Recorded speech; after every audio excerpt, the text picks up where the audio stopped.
Good morning to all. Okay, अभी हमारे ऐसे 1 एग्जाम कंप्लीट हो चुके हैं ऑलमोस्ट क्लियर। तो आज का जो हमारा टॉपिक है, नेक्स्ट टॉपिक हम पढ़ेंगे, कौन सा पार्ट है हमारा? रीड करो।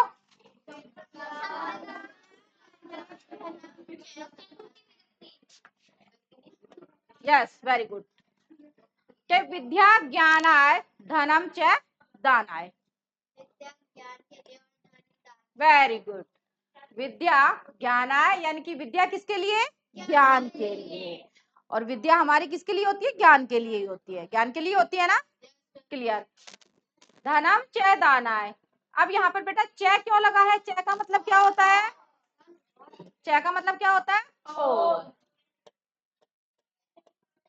ओ। क्लियर।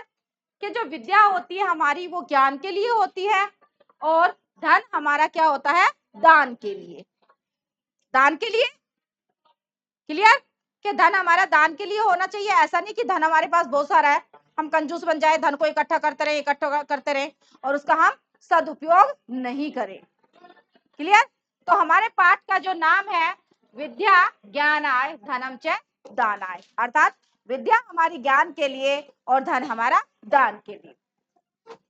संप्रदान कारकम, कौन सा कारक है? संप्रदान। विभक्ति कौन सी हमारी? चतुर्थी विभक्ति। क्लियर। संप्रदान कारक में हमारी विभक्ति होती है वो चतुर्थी विभक्ति होती है। क्लियर। क्योंकि हम विभक्ति वाइज हमारे टॉपिक आ रहे हैं, विभक्ति वाइज आ रहे हैं ना। पहले हमने पढ़ी प्रथमा विभक्ति, उसके बाद द्वितीया, उसके बाद तृतीया, और उसके बाद अब कौन सी है? चतुर्थी। क्लियर। करें स्टार्ट। अब सबसे पहले हम समझेंगे कि संप्रदान कारक में चतुर्थी विभक्ति होती है। संप्रदान कारक होता क्या है? क्या होता है संप्रदान कारक? Anyone answer? संप्रदान कारक होता क्या है? जानवी। जिसके लिए कोई क्रिया की जाती है,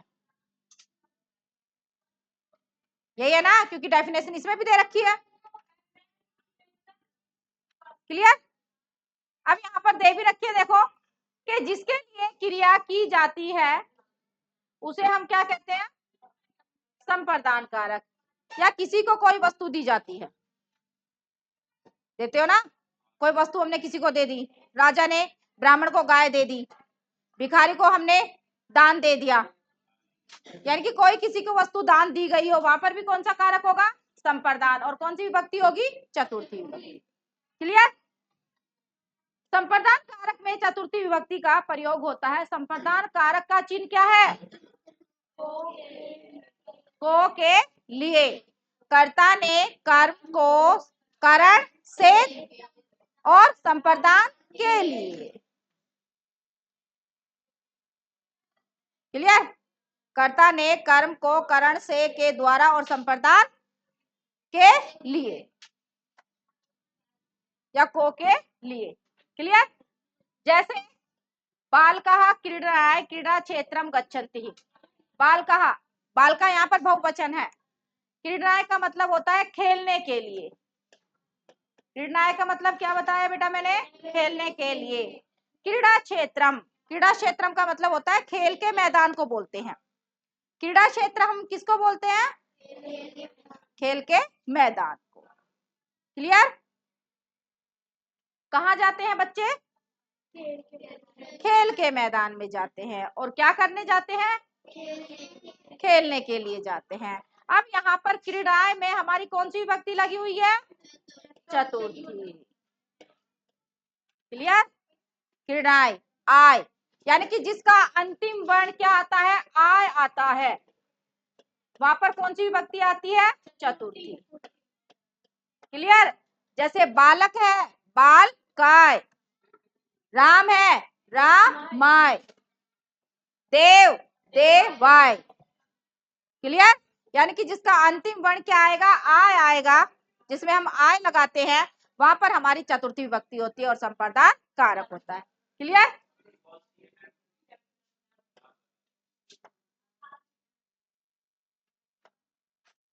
अब है यहाँ पर कि जलम किमर्थम भवति। किमर्थम का मतलब होता है किस लिए, किस लिए। क्या मतलब हो गया इसका, जल किस लिए होता है, किस लिए होता है जल, जल जीवन के लिए ही है ना। अगर हम जल नहीं पिएंगे तो हमारा अस्तित्व संभव नहीं है, हम जी सकते हैं क्या, नो। कि जल किस लिए होता है, भौतिक का मतलब क्या होता है, होता है। क्लियर, ओके, ठीक। पहले हम इसे समझेंगे, पहले हम क्या करेंगे, इसको समझेंगे, है ना। राइट अभी नहीं करना है, क्योंकि आप राइट करोगे तो फिर समझ में नहीं आएगा। ओके, पहले समझेंगे हम इसको। जलम जीवनाय भवति। अब यहाँ पर मुझे ये बताओ कि जीवनाय में कौन सी विभक्ति लगी हुई है, वेरी गुड, इसमें कौन सी विभक्ति है, चतुर्थी। और इसका मतलब क्या हो गया, यस वेरी गुड, जल जीवन के लिए होता है।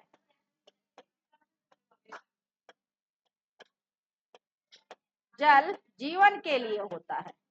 क्लियर, भौतिक का मतलब होता है। ओके, सेकंड है चिकित्सक है। चिकित्सक का मीनिंग क्या होता है,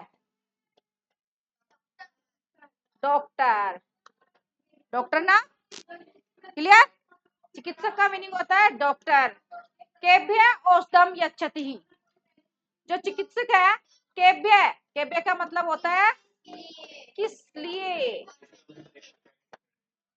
औषधम का मतलब दवाई, यच्छति देता है। क्लियर, के चिकित्सक किस लिए दवाई देता है या किसको दवाई देता है।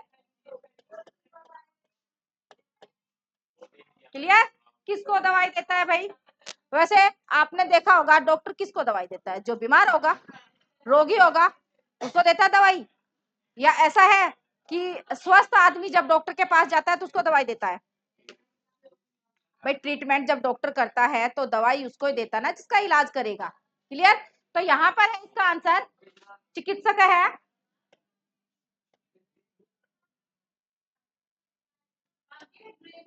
चिकित्सक है रुग्णेभ्य, रुग्णेभ्य का मतलब होता है रोगियों को।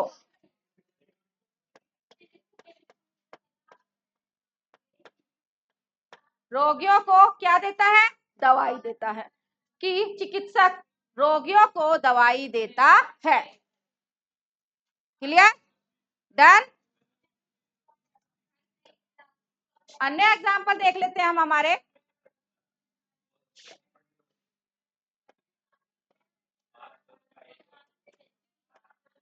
अन्य एग्जांपल है, देखो क्या है अन्य एग्जांपल में, अन्य उदाहरण है हमारे पास। छात्रा पठनाय विद्यालयम गच्छन्ति। अच्छा ये बताओ मुझे, एक मिनट,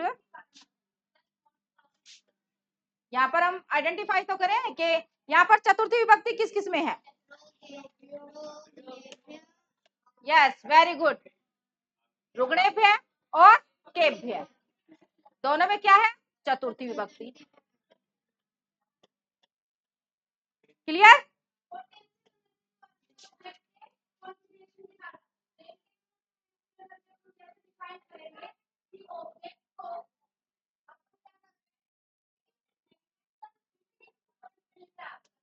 क्लियर।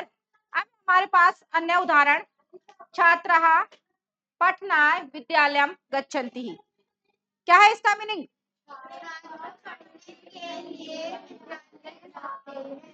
छात्र पढ़ने के लिए कहाँ जा रहे हैं, विद्यालय।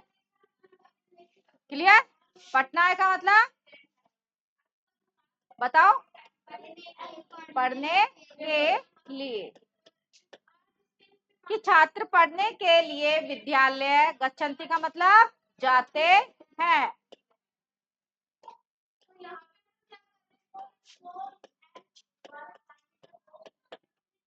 जाते हैं, कि छात्र पढ़ने के लिए कहाँ जा रहे हैं, विद्यालय जा रहे हैं। क्लियर, यूयम मित्राभ्याम पुष्पाणि आनयत, यूयम का मीनिंग क्या होता है, यूयम का मीनिंग तुम सब, मित्राभ्याम मित्रों के लिए क्या लाते हो?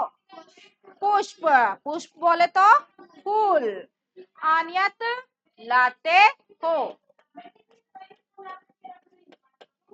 लाते हो कि तुम सब मित्रों के लिए फूल लाते हो। मित्राभ्याम यहाँ पर कौन सी विभक्ति है? चतुर्थी। पटना में कौन सी विभक्ति है? चतुर्थी। क्लियर?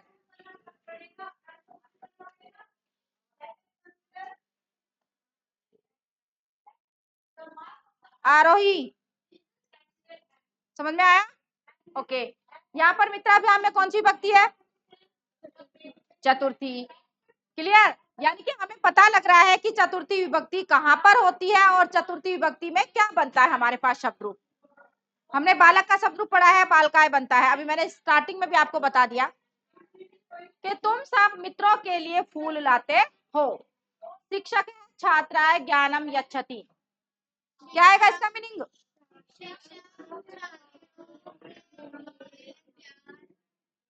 क्या? शिक्षक छात्रों को क्या देते हैं? ज्ञान देते हैं। देते हैं ना, विद्या ददाति यानी कि विद्या प्रदान कराते हैं। तो शिक्षक छात्राय का मतलब यहाँ पर हम क्या लिखेंगे? छात्रों को।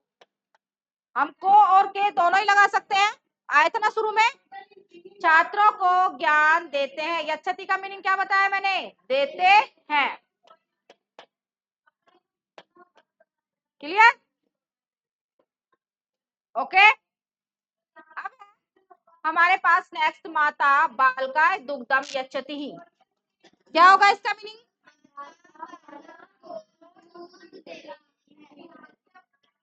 माता बालक को क्या दे रही है? दूध। यच्छति देती है। माता बालक को दूध देती है। क्लियर?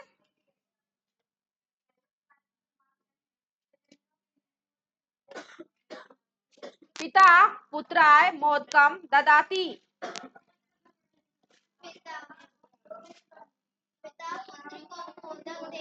मोदक का मीनिंग क्या होता है? मोदक का मीनिंग बोलो। लड्डू। क्लियर? मोदक हम किसको बोलते हैं? लड्डू को। कि पिता पुत्र को मोदक देता है या पिता पुत्र को लड्डू देता है। क्लियर? सर्वज्ञ भिक्षु का धनम ददाति।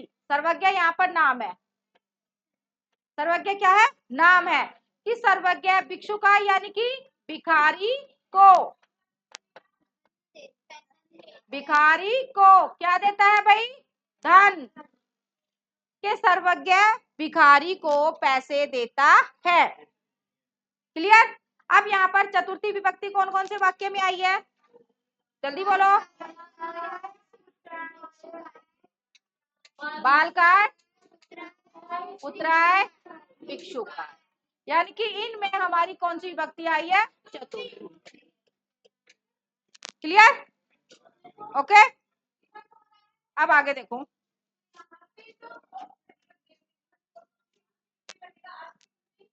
नेक्स्ट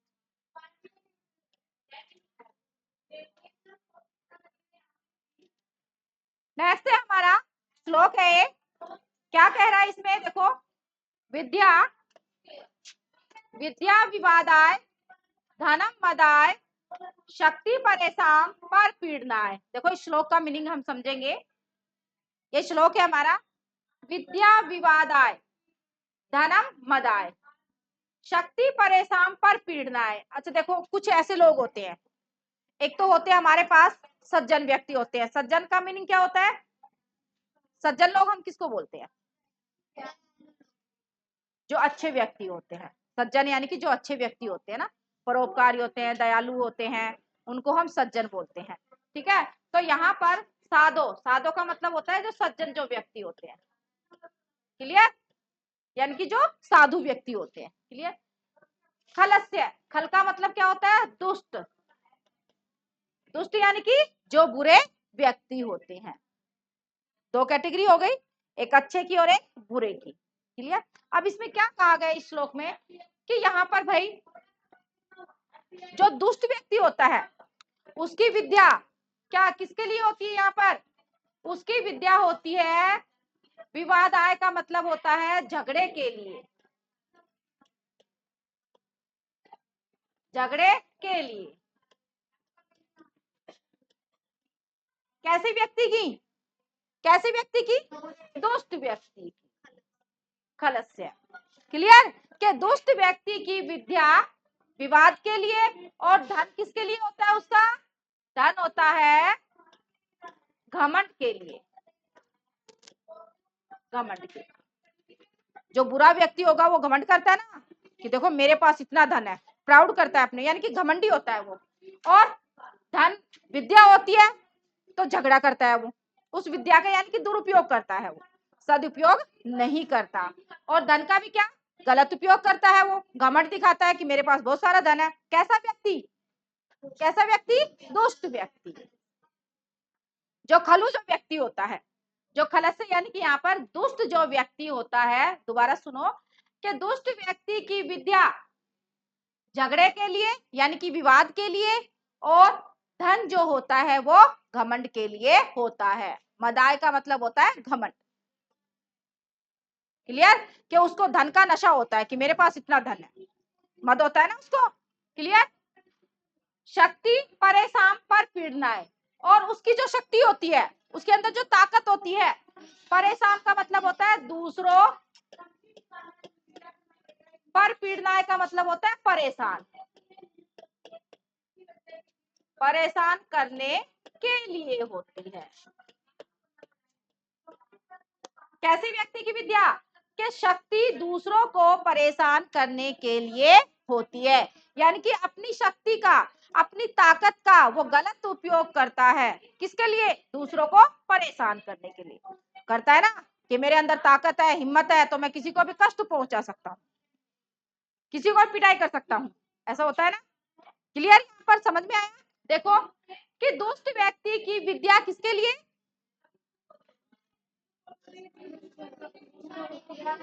झगड़े के लिए, और धन उसका घमंड के लिए, और शक्ति उसकी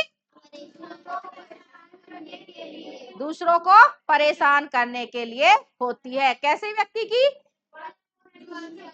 दुष्ट व्यक्ति की, यानी कि जो खलूजो व्यक्ति होता है। क्लियर। इसके विपरीत, विपरीतम एतत् का मतलब होता है इसके विपरीत, इसके विपरीत का मतलब यानी कि इसका अपोजिट कौन होता है, इसका अपोजिट सज्जन व्यक्ति होता है ना, इसका उल्टा ही होता है सज्जन व्यक्ति, अच्छा या बुरा। क्लियर। अब देखो सज्जन व्यक्ति क्या होता है, कि सज्जन व्यक्ति ज्ञान आय, दान आय, च रक्षण आय, उसकी विद्या किसके लिए होती है, ज्ञान के लिए। सज्जन व्यक्ति की विद्या ज्ञान के लिए, धन दान के लिए, और शक्ति दूसरों की रक्षा के लिए होती है। क्लियर, दोनों में पता लगा। दोबारा से रिपीट करती हूँ। क्लियर, यहाँ पर दुष्ट व्यक्ति की विद्या झगड़े के लिए, धन घमंड के लिए, शक्ति दूसरों को परेशान करने के लिए होती है। जबकि इसके विपरीत सज्जन व्यक्ति की जो विद्या होती है ज्ञान के लिए, धन दान के लिए, और शक्ति दूसरों की रक्षा करने के लिए होती है। क्लियर बेटा, दोबारा रिपीट करूं, बोलो, समझ में आ गए ना, कि हमें दोनों में डिफरेंट देखना है, कैसे कैसे व्यक्ति में, सज्जन और दुर्जन में। क्लियर, सज्जन व्यक्ति और दुर्जन यानी कि दुष्ट व्यक्ति में।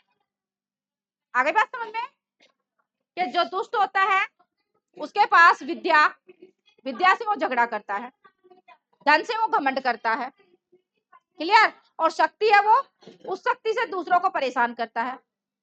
और जो अच्छा व्यक्ति होता है, सज्जन जो पुरुष होता है, वो क्या करता है, विद्या ज्ञान के लिए होती है उसकी, और धन, धन से वो दान करता है। क्लियर, और शक्ति से वो दूसरों की रक्षा करता है। Clear, okay. अब देखो, अब यहाँ पर है नेक्स्ट, अष्टादश पुराणेषु व्यासस्य वचनम दिव्यम। अष्टादश, अष्टादश का मतलब होता है 18, अष्टादश का मतलब क्या होता है, 18, 18। क्लियर, पुराणेषु पुराणों में, पुराणों में। क्लियर। अब वहां पर अच्छा ये बताओ कि वहां पर चतुर्थी विभक्ति पता लग गया आप लोगों को किस किस में है? यस ना। जिसमें आय जुड़ रहा है उसमें क्या है, सब में चतुर्थी विभक्ति। क्लियर। अब यहाँ पर है 18 पुराणों में व्यासस्य। व्यास कौन थे बताओ मेरे को? महर्षि वेद व्यास कौन थे? जिन्होंने महाभारत की क्या की थी? रचना की थी, है ना। यहाँ पर केवल व्यास वर्ड दे रखा है, लेकिन इनका पूरा नाम क्या है? महर्षि वेद व्यास, जो महाभारत के रचयिता थे। तो उन्होंने कहा है 18 पुराणों में व्यास जी के कितने वचन हैं? 2 वचन है, 2 वचन है। क्लियर। कि 18 पुराणों में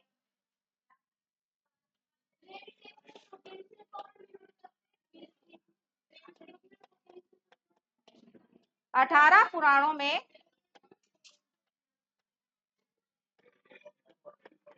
व्यास जी के 2 वचन है। कौन कौन से वचन है? परोपकार, पुण्याय। पुण्य करने से क्या मिलता है? परोपकार। यस या नो? ठीक है। इसका मतलब क्या है? देखो,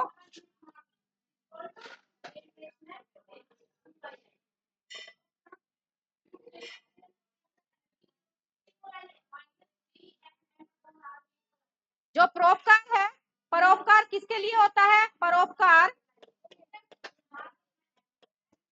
परोपकार किसके लिए होता है बताओ?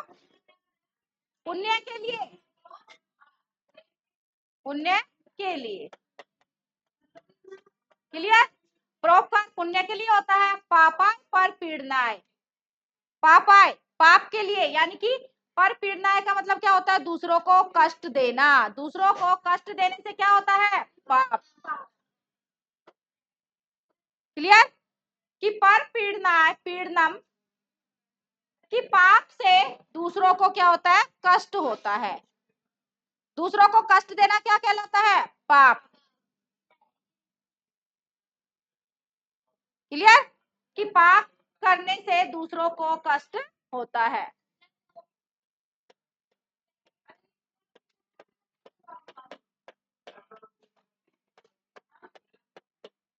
दूसरों को कष्ट, कष्ट यानी कि दुख होता है। क्लियर।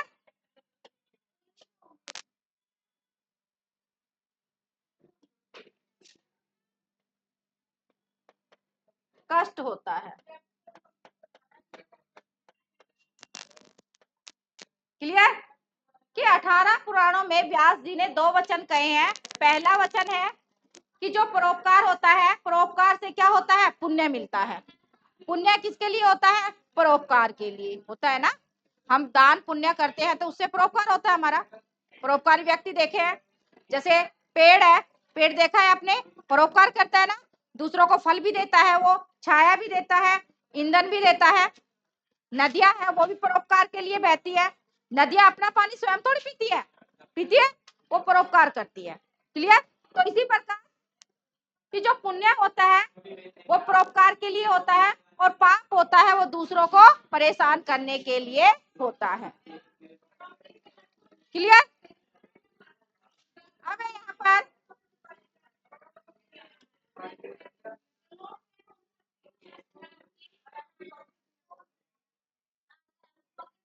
देखो, स्मरणीय बिंदु क्या है इसमें? किमर्थम अव्यय है हमारे यहाँ पर, किस लिए और क्यों अर्थ में किया गया है? क्रोध, दा, रुच आदि के योग में कौन सी विभक्ति होती है? जहां पर ये शब्द आएंगे ना, कौन सी विभक्ति होगी भाई? चतुर्थी विभक्ति होगी। क्लियर।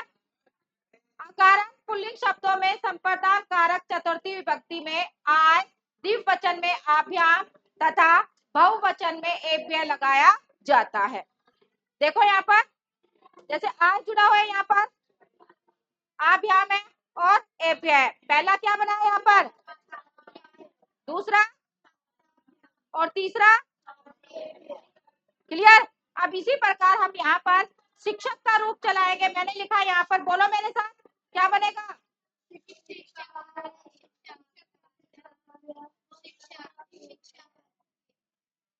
शिक्षिका और क्या बन जाएगा? शिक्षिकाभ्याम, और यहाँ पर क्या बन जाएगा?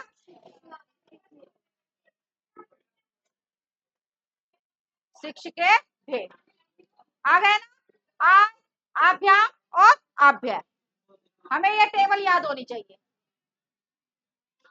बोलो, आय, आभ्याम और एभ्य। क्लियर? तो हमारा चैप्टर कंप्लीट हो चुका है। कौन सा चैप्टर है हमारा? चैप्टर के बारे में क्या समझा हमने? यहाँ पर कौन से कारक के बारे में हमने समझा? संप्रदान कारक। हमें पता लगा इस पाठ से कि संप्रदान कारक कहाँ पर होता है, एक वचन में क्या बनता है, द्विवचन में क्या बनता है, और बहुवचन में किसका प्रयोग किया जाता है। क्लियर? तो इसकी एक्सरसाइज करें हम? यस या नो? ओके। फर्स्ट है यहाँ पर विकल्पे भ्य उचितम उत्तरम चित्वा लिखत। आंसर आप बताओगे। विकल्पों में से सही उत्तर हमें चुनकर लिखने हैं। Clear? Yes ma'am.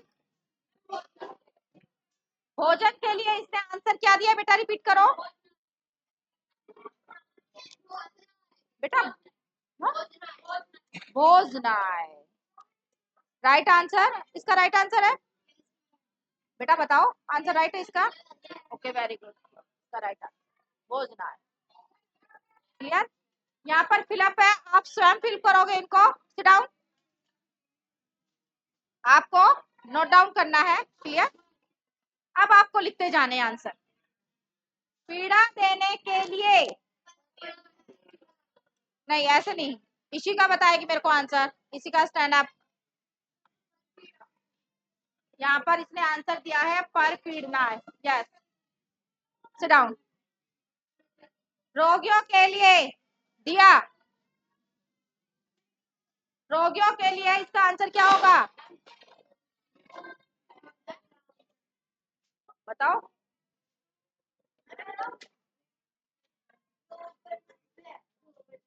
रुग्णेभ्य। Yes, third वाला। ओके, वेरी गुड, ठीक है। अनाज के लिए नो। बोले तो बेटा ऋषभ को, सॉरी देवराज को, बोलो कौन सा, फर्स्ट, सेकंड या थर्ड? सेकंड इसने बताया, अन्ना है राइट आंसर। बताओ, अनाज के लिए है तो कौन सा है?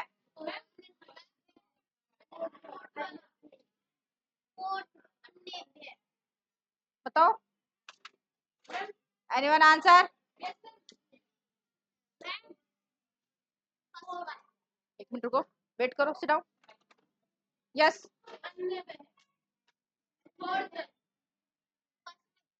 यस दीक्षा, अन्याय। और नेक्स्ट कौन है जो आंसर देगा? Yes Ishika, stand up. इसने फोर्थ वाला दिया। गुंजन,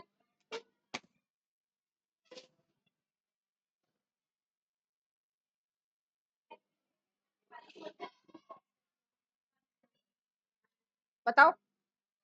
और कोई? जानवी,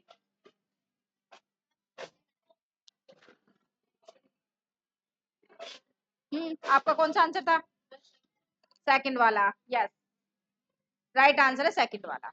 ओके, ठीक है, सिट डाउन। नेक्स्ट है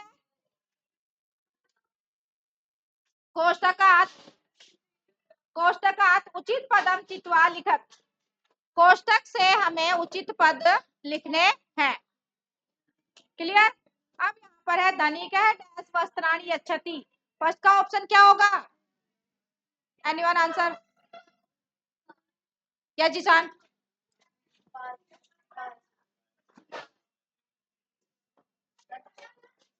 रिपीट अगेन। पचना है। इसने राइट आंसर बताया कि पचना है?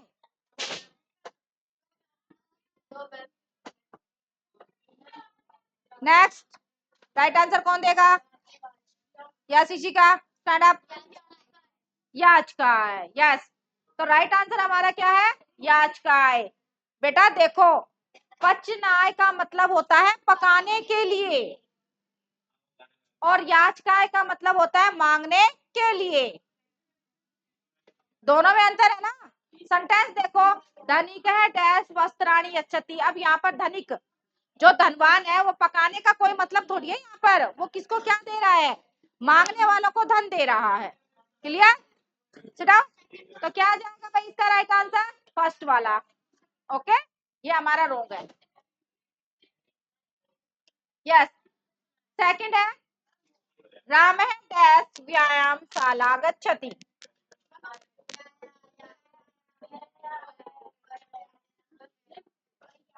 यस मयंक, या जानवी, व्यायाम माय यानी कि व्यायाम आय, ठीक है, व्यायाम बोलते हैं इसको, व्यायाम आय।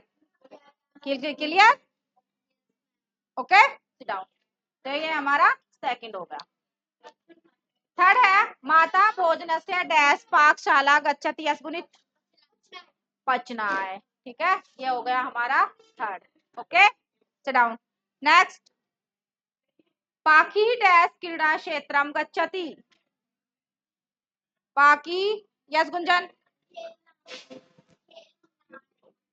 खेलना है, राइट है इसका आंसर। ओके, सिट डाउन, खेलना है, क्लियर। नेक्स्ट है, सज्जना डैश जीवंती।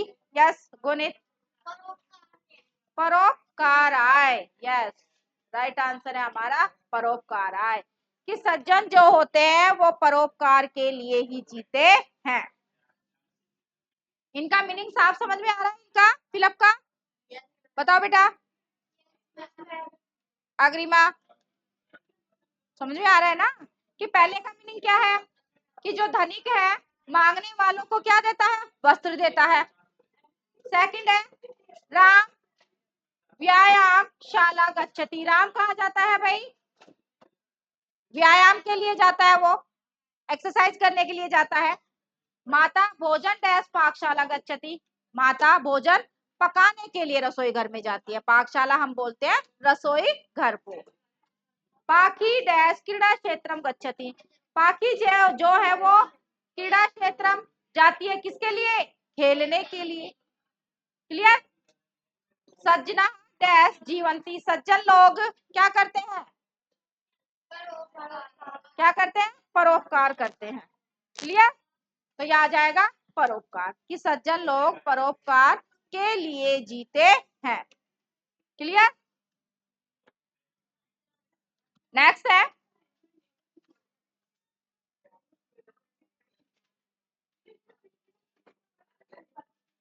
नेक्स्ट वाले एक्सरसाइज में क्या है इसका मीनिंग, क्वेश्चन क्या कह रहा है, सबसे पहले क्वेश्चन समझेंगे हम।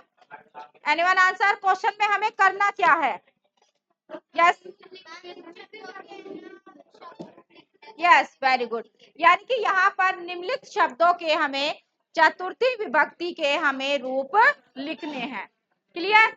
अब यहाँ पर फर्स्ट दे रखा है हमारे पास, छात्रा है एक वचन, द्विवचन में क्या बनेगा।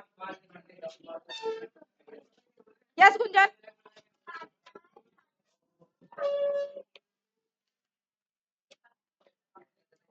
क्या Janvi, stand up.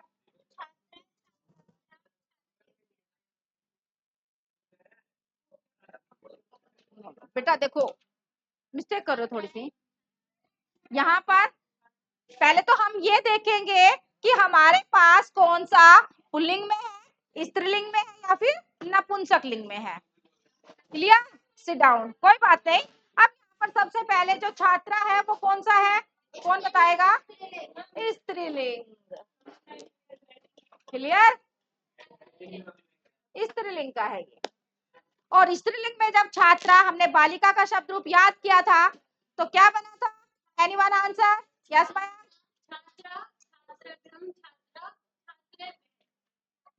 No no, yes,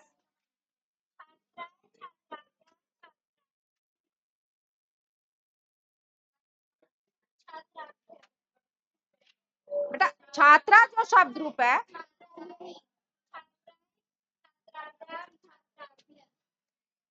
yes, यानी कि छात्र जो है हमारे पास आकारांत स्त्रीलिंग है। ठीक है, इसका अंतिम वर्ण क्या आ रहा है, आ रहा है ना, आ ही तो आ रहा है इसका अंतिम वर्ण, तो क्या हो गया, आकारांत। Very good, sit down. ठीक है, तो यहाँ पर क्या बनेगा, छात्रया। क्लियर? बालिका बनता है ना, यस या नो? हमने बालिका का शब्द रूप याद किया था, देखो तृतीया में क्या बना, बालिकया बना है ना, यस या नो? बोलो, तो क्या बन जाएगा यहाँ पर, छात्रया, छात्राया, यही बनेगा ना? क्या बनेगा बोलो, बताओ?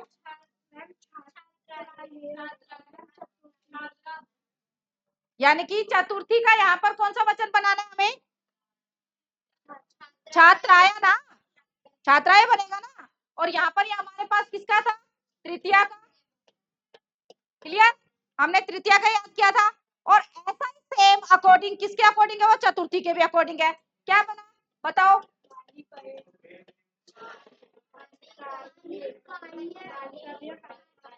बाली कए, बताओ?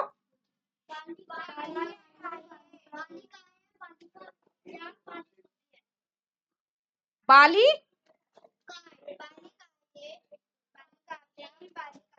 बालिकाए, बालिकाभ्याम और बालिका भ्य, ओके ठीक है।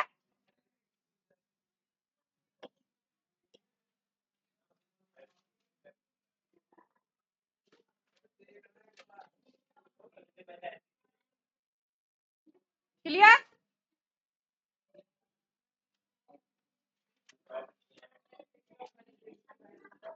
यस, तो उसके अकॉर्डिंग हम छात्रा का क्या बनाएंगे, बोलो अब, बोलो गुनीत?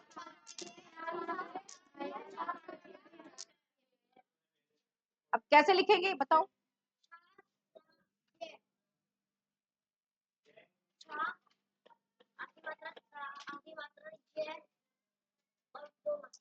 यस, वेरी गुड, छात्राय, ठीक है। यहाँ पर ये आई की मात्रा है, छात्राय है, आई की मात्रा छात्राई, तो इसको हम ऐसे बोलते हैं।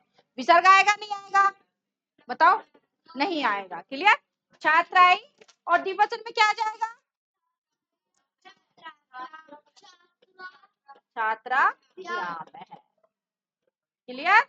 ओके, और बहुवचन में क्या आ जाएगा, छात्रा छात्राभ्य। क्लियर? Okay, yes. अब हमारे पास फल का शब्द रूप है, तो फल में क्या बनेगा, कौन बताएगा? ये तो बहुत इजी है। अब देखो, फल का तो किसके अकॉर्डिंग चलता है, यस आरोही, यस, ठीक है। फलाय, फलाभ्याम, और क्या बन जाएगा, फले भ्य। क्लियर? डाउन। नेक्स्ट है देश, देश का भी अकारांत इसके तरह ही होगा, यानी कि बालक के जो अकारांत जो शब्द रूप होते हैं वो सारे एक जैसे ही चलते हैं, और जो आकारांत स्त्रीलिंग होते हैं वो सारे एक जैसे चलते हैं। क्लियर? तो यहाँ पर देश है तो सेम एसटी जा जाएगा, कर लोगे, कर लो, क्या बनेगा बताओ? देशाय, देशाभ्याम और देशे। क्लियर? पूजा, सेम पूजा आकारांत स्त्रीलिंग है, सेम इसके अकॉर्डिंग ही चलेगा। क्लियर? आगे बात समझ में, बताओ अब?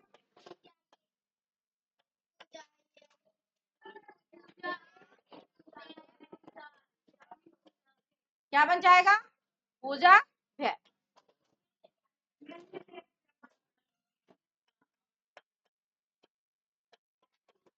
क्लियर? ओके, अब हम करेंगे हमारा एक पद में जो आंसर है वो आना चाहिए। फटाफट देखते हैं कौन कितनी जल्दी आंसर देता है। यस, एक पद में हमारा माता कसम, लेकिन हमें अकॉर्डिंग टू चैप्टर, हमें पाठ के अनुसार ही प्रश्नों के उत्तर देने हैं। ओके, पाठ के अनुसार देने हैं। माता कस्मै दुग्धम आनयति, बताओ?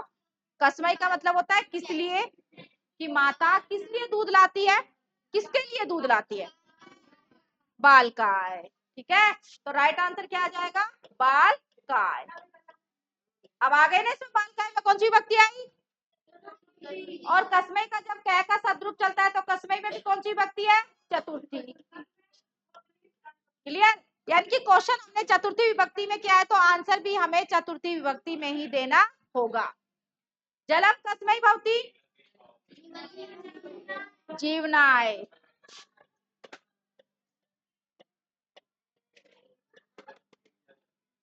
क्लियर? चिकित्सक है केभ्य औषधम यच्छति।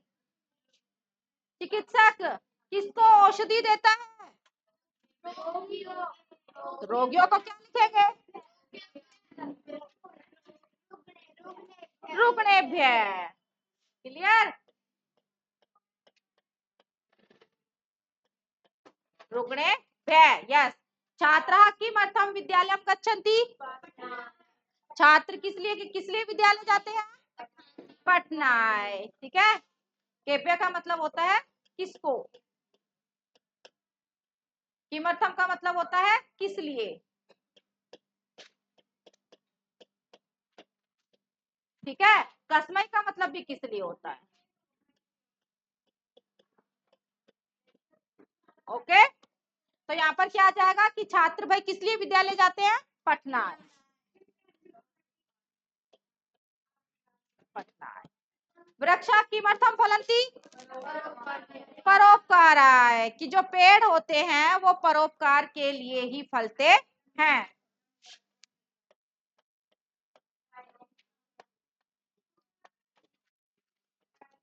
परोपकाराय।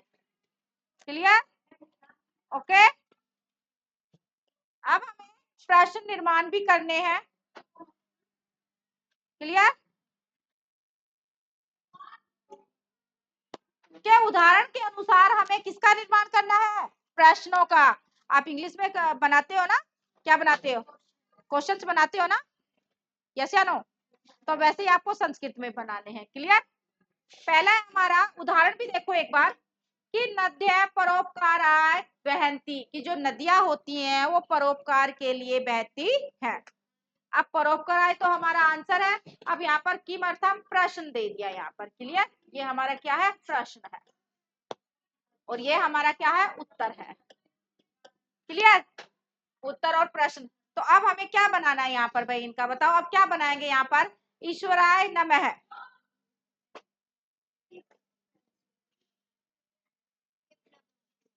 किम का मतलब बेटा क्या होता है? हमें चतुर्थी विभक्ति लगानी है। चतुर्थी विभक्ति में हमने पहले भी बताया है क्या बनता है? कस्मई बनता है, बताया ना मैंने। कस्मई नमः। क्या आएगा बताओ? कस्मई नमः।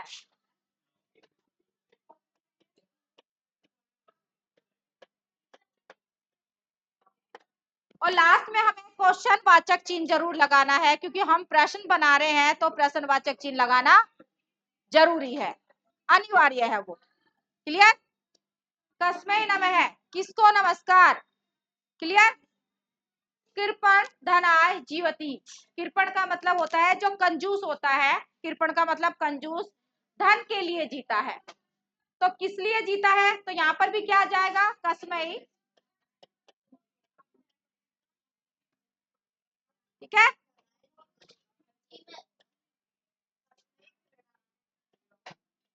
पूरा बनाएंगे इसको हम कस्मै जीवती। क्लियर? अध्यापक बालकाय पुस्तकम यच्छति। अध्यापक बालक को पुस्तक देता है। तो क्या आ जाएगा इसमें? वो आ जाएगा किस लिए पुस्तक देता है? क्या आ जाएगा? कस्मै। यस या नो? बोलो। हम इसकी जगह, मैं इसकी जगह एक वर्ड लिख रही हूँ, बाकी आप किस में से लिख दोगे? क्वेश्चन में से। समझ में आ रहा है ना? यस या नो? ओके। बाकी क्वेश्चन में से आप लिख देना। परेभ्य जीवंती। परेभ्य है तो क्या जाएगा? केभ्य। किसके लिए जीते हैं? क्लियर? क्योंकि हमारा जो कह का जो शब्द रूप होता है, किम का जो शब्द रूप है, किम का जो शब्द रूप होता है ये प्रश्नवाचक होता है। ठीक है। इससे क्या बनते हैं? प्रश्न बनते हैं, यानी कि क्वेश्चन बनते हैं। क्लियर? अब मेघा जलाय भवंती, क्या जाएगा? मेघा किसके लिए होते हैं भाई? बादल किसके लिए होते हैं? तो क्या बन जाएगा? बताओ।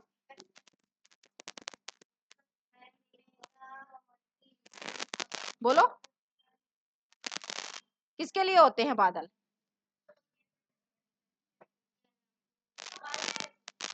बारिश के लिए होते हैं, लेकिन होते किसके लिए बादल?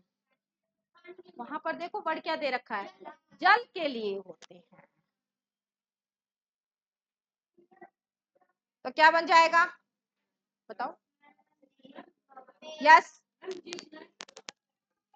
इसका इसकी जगह बताओ अब मेरे को ये।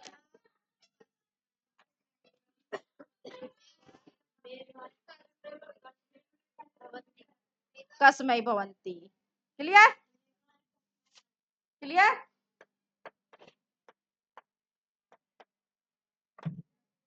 ओके, ये हमारे प्रश्न निर्माण भी हो गए हैं। हमारा चैप्टर कंप्लीट हो गया है। हमने चतुर्थी विभक्ति के बारे में पढ़ लिया है, और कौन सा कारक है? संप्रदान कारक। क्लियर? वर्क आपको करना है, वीडियो को लाइक और शेयर भी करना है बेटा, कमेंट्स भी करने हैं आप लोगों को। राइट आंसर दिए ना आप लोगों ने? ओके, ये वाला क्वेश्चन तो आप सॉल्व करोगे, ये वाला क्वेश्चन आप सॉल्व करोगे। इसमें तो आपको क्रम वाइज लिखना है, क्रम वाइज जानते हो ना, sequence wise, right in order. ये आप खुद करोगे, ये आपके चैप्टर के अंदर से आप खुद अपने आप करना है इसको। क्लियर? तो हमारा चैप्टर कंप्लीट हो गया है। ठीक है, ओके, तो थैंक यू टू ऑल।